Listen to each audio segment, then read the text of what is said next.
Welcome to the PepTalk Podcast, the show that exists to cheer you on and to coach you up. I'm your host, Coach Jay, and I am a mindset life coach in DFW, dedicated to helping you unleash your full potential. And if you haven't had a pep talk lately, don't worry. This is where you come. We're providing the pep for you, and we're so glad that you're here. Now, today, we have an intriguing topic lined up: how your brain is like Google. We'll delve into the incredible similarities between the human brain and the most popular search engine on the face of the earth, Google. And by understanding these parallels, I think that you can train your mind to achieve your goals and to get what you want out of life. I say I think, but I know. I know it's possible. I know that you'll get there. Now, I want to start by exploring the concept of just how your brain is like Google. Have you ever thought about it though? Just like Google indexes websites and retrieves information, our brains create mental models of the world around us. In fact, when we are faced with a question or a challenge, our brain searches its internal database to find the relevant information, just like entering keywords or search words into Google. But there's a catch. You need to have a clear search query or a goal in mind, and you also have to understand that where you focus your search is where you'll get the responses. For example, for this episode, I conducted two searches. The first search I did was how the internet is trying to kill humanity. Now, that sounds ludicrous, but I found scholarly research from scientists and research. I found message boards and data that would support the point that the internet is literally trying to kill humanity. Some of them were weird, some of them had merit, but there were pages and pages and pages of search results. And I went through the different pages and I saw them. Then I searched how the internet is trying to save humanity. And the same thing happens. See, the power of a search engine is that when you give it a direction to focus in, it is like a bloodhound. It searches every nook and cranny of the internet, every web page, every chat room, every database to find anything that remotely resembles an answer to what has been requested. Your mind is the same way. The direction that you send it in is the direction that it will go. If you're constantly telling yourself that you are inconsequential, then your mind will look for evidence and memories and perspectives to prove that you are inconsequential. Inversely, if you are constantly telling yourself that you are powerful, that you have a purpose, your mind will search every nook and cranny of your life, of your experiences, of your memories to prove and sustain that mode of thinking. I said it earlier this season in episode 1, but Tony Robbins always says that what you seek, you will see. So basically, whatever you're looking for, your mind is a tool that is honed to the perfection of finding exactly what you are looking for. Whatever you're trying to find, your mind can find it. So, we're going to spend a good deal of time on this episode exploring different mental models in order to figure out how we can best program our mental algorithm to produce the results that we desire. Now, first, let's talk about mental models. All right. These are the frameworks and belief systems that shape how we perceive and interact with the world. They influence our decisions, our behaviors, and ultimately our outcomes. Now, consider mental models kind of like the algorithms that Google uses to rank websites. They help us to make sense of the vast amount of information that we encounter daily. And the more refined and adaptable your mental models are, the better you'll navigate life's challenges. In fact, many successful individuals have used mental models to their advantage. They've harnessed the power of these internal algorithms to achieve greatness. Like growth mindset is a mental algorithm that was explored by Carol Dweck. Um, and I would encourage you to do more research on the topic of growth mindset because it is a mental model that is very, very productive in helping people overcome limiting beliefs. Now, imagine mental models as the lenses through which we view and interpret the world.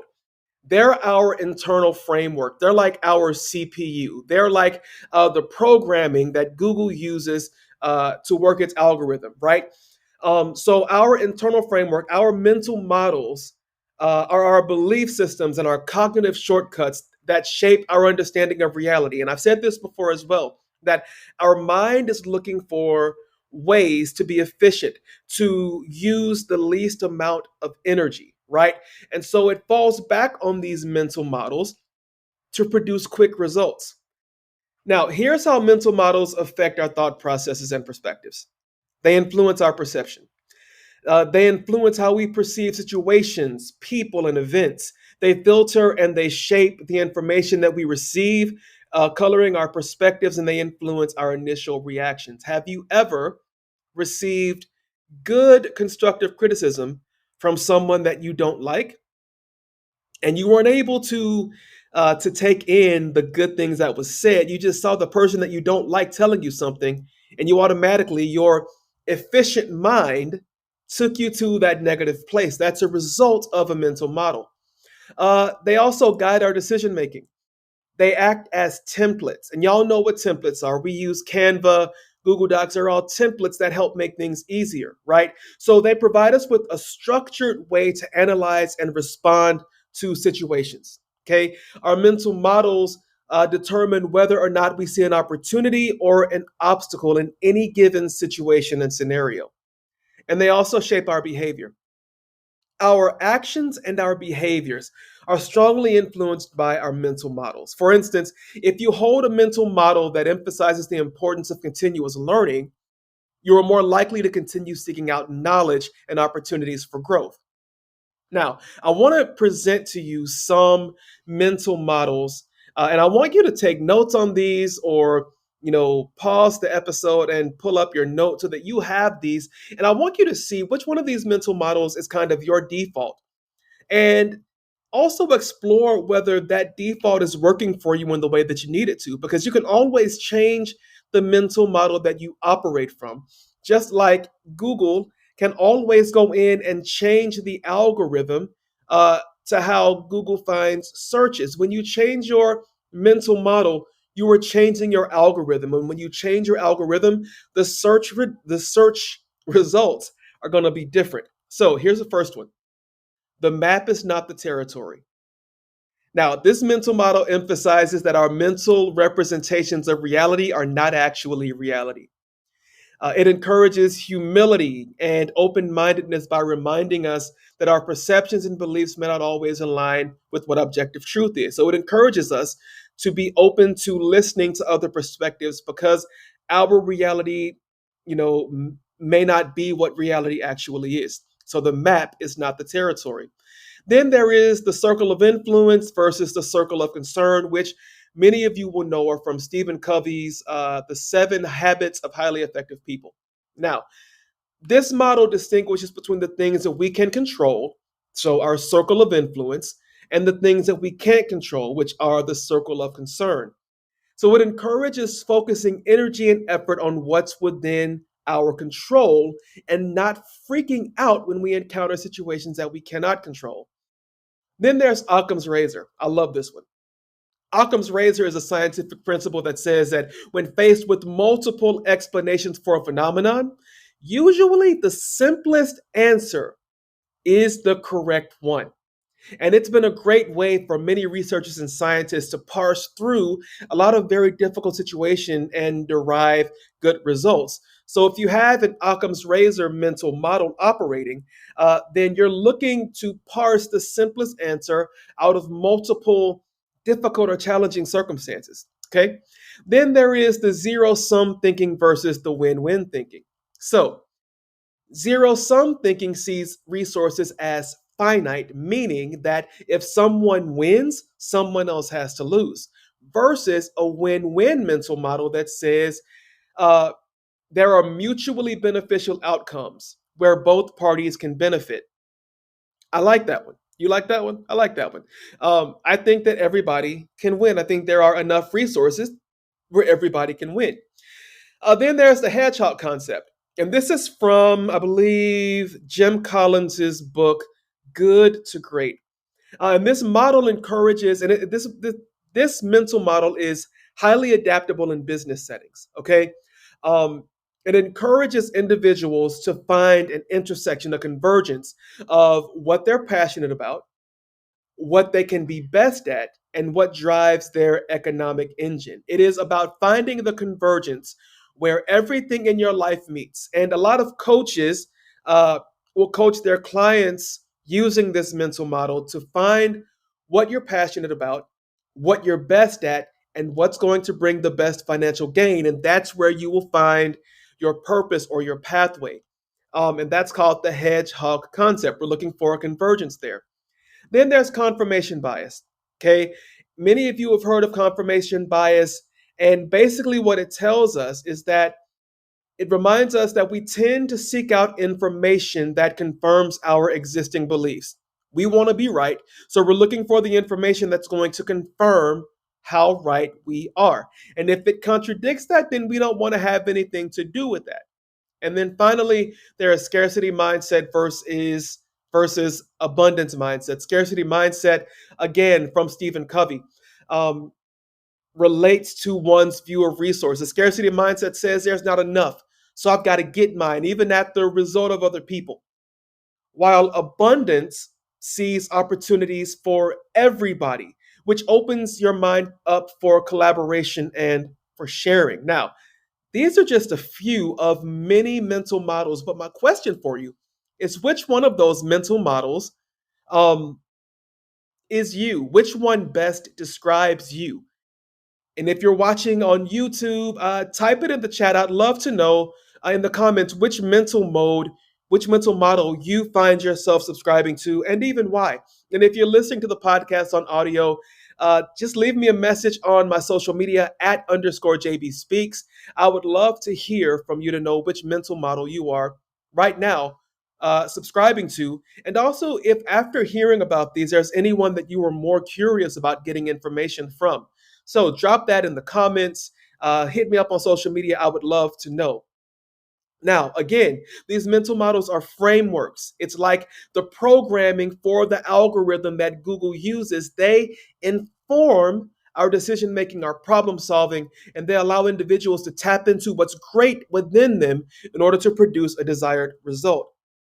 Now, let's discuss how you can use these mental models to achieve greatness, because I believe that there's greatness inside of you. You should believe it too. Do you believe it? Do you believe it? Yep, you're nodding your head. I know that you believe it.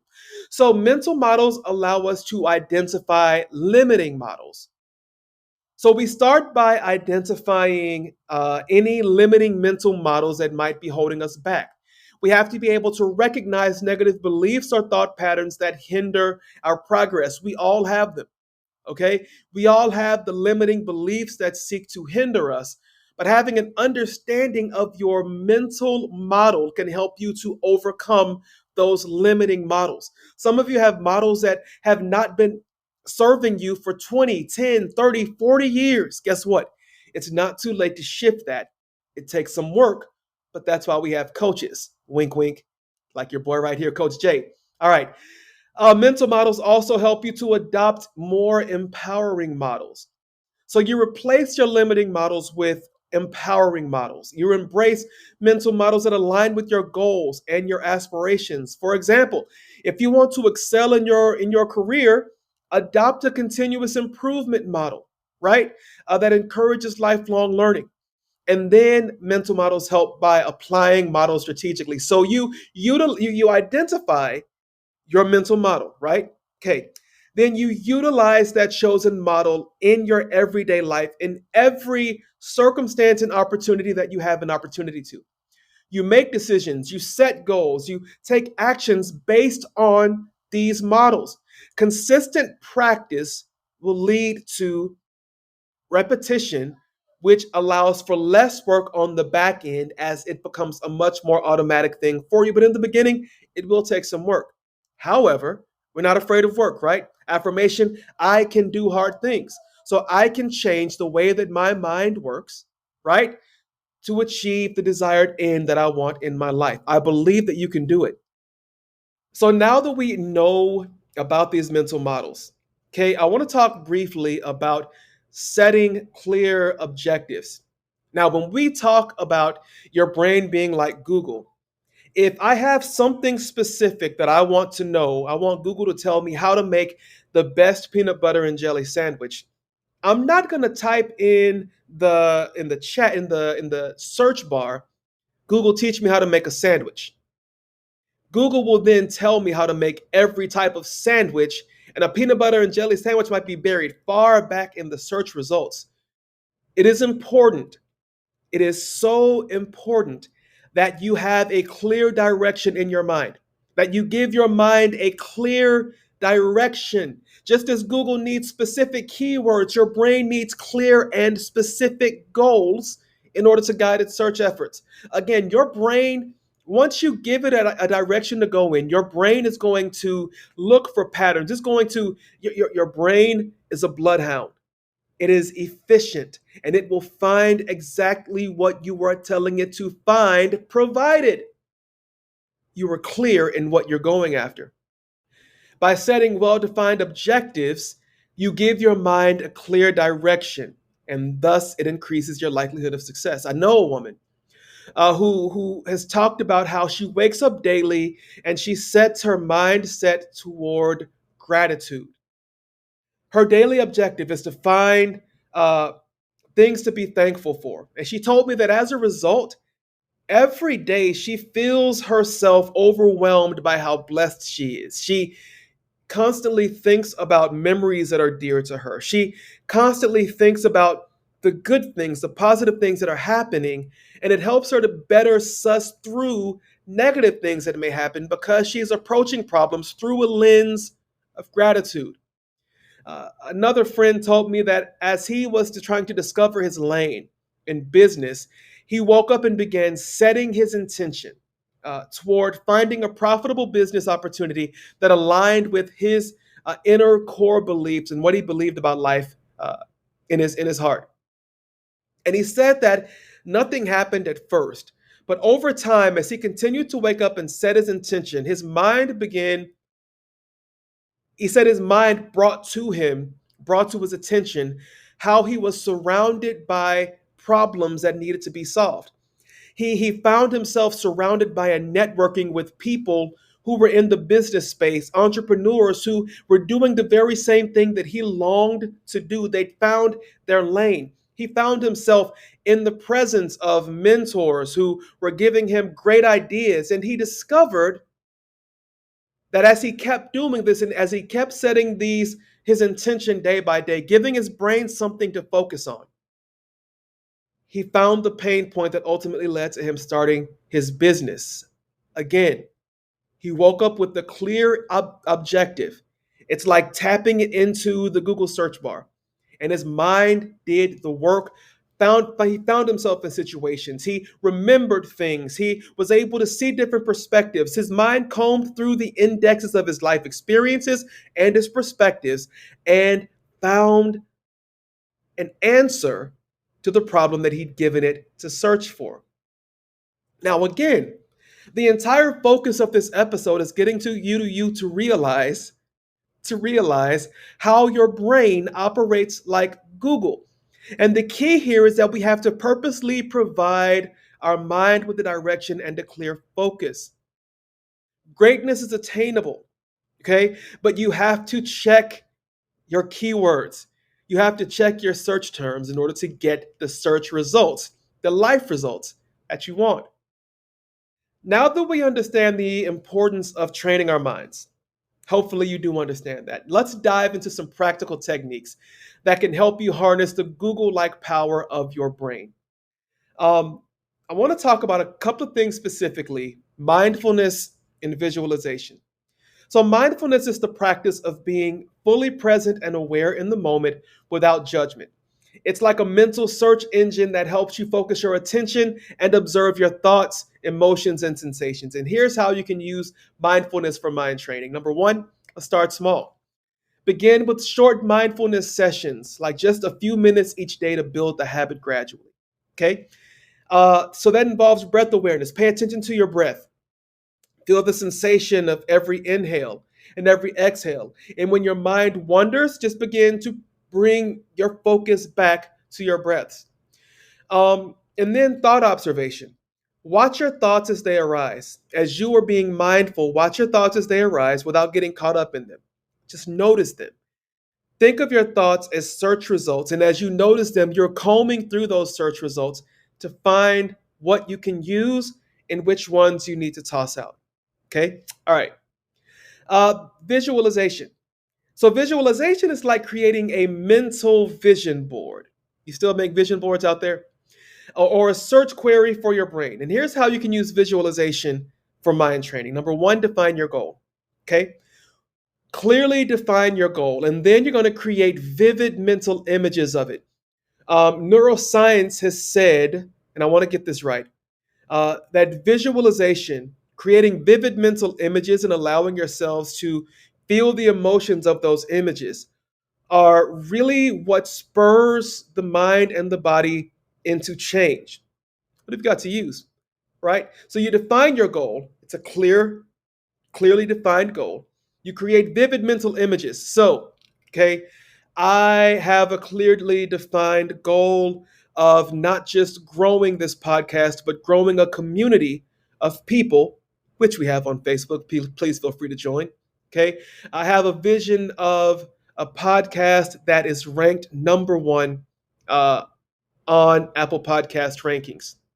So I close my eyes and I can imagine seeing the PepTalk podcast at the top of the charts. I can imagine the hundreds of thousands of positive reviews of people detailing how the PepTalk podcast has helped them grow and has helped them to achieve greatness and progress along their path. I can imagine logging into the Facebook community and seeing people helping people without me needing to be there to facilitate and to moderate.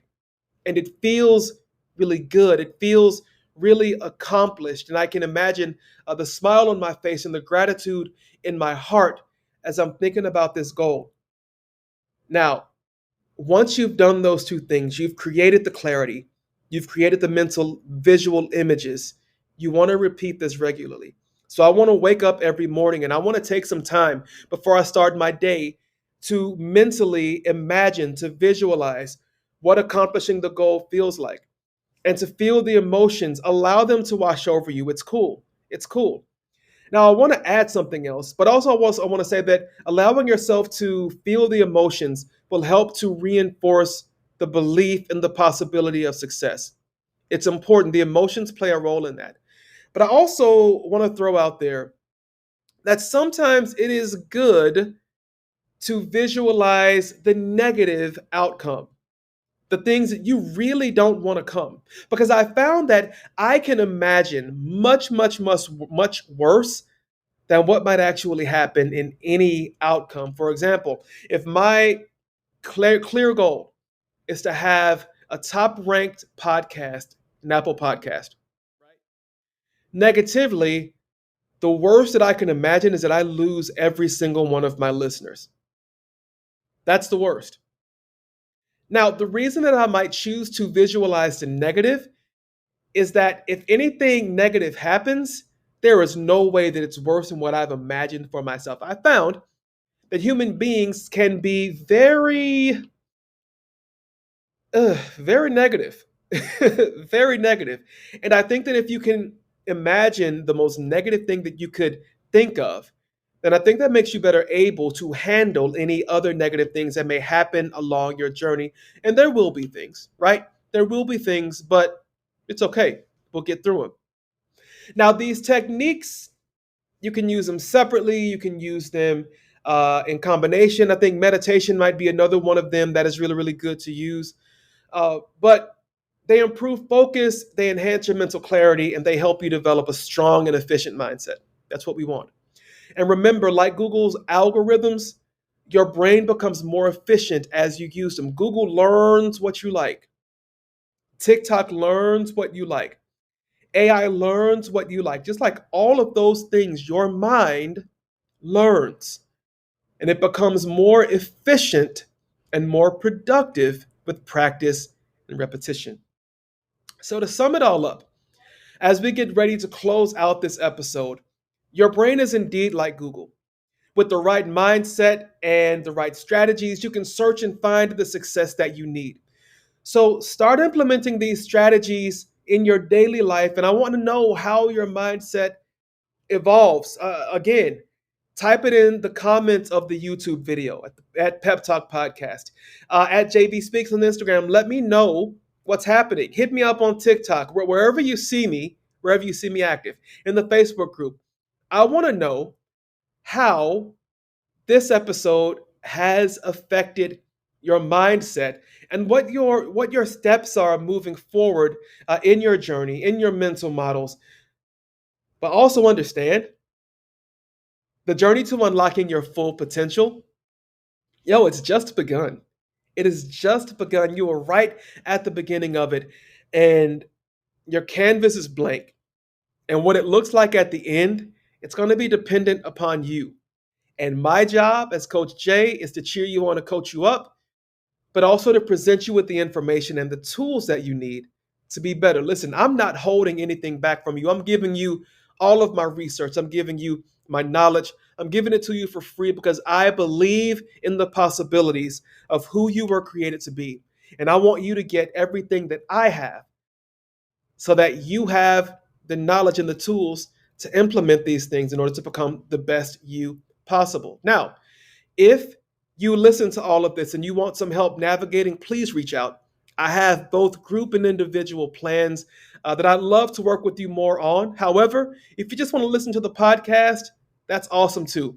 If you want to just join the Facebook group, which will be in the show notes, that's awesome too. What I want in the core of my heart is for you to have the avenues and information to become as great as you want to be, because I know that greatness is in you. So this wraps up episode 3 of season 2 of the Pep Talk Podcast, where we have hopefully cheered you on and coached you up. Hopefully we've been your biggest cheerleader, and this has also been your weekly one-on-one coach. And ultimately, I hope that we've kept it peppy for you and brought some energy into your Monday that you can carry for the rest of the week. Listen, if you're listening now, I would love for you to give the episode a 5-star rating on Apple Podcast. Your ratings and reviews are what makes this podcast available.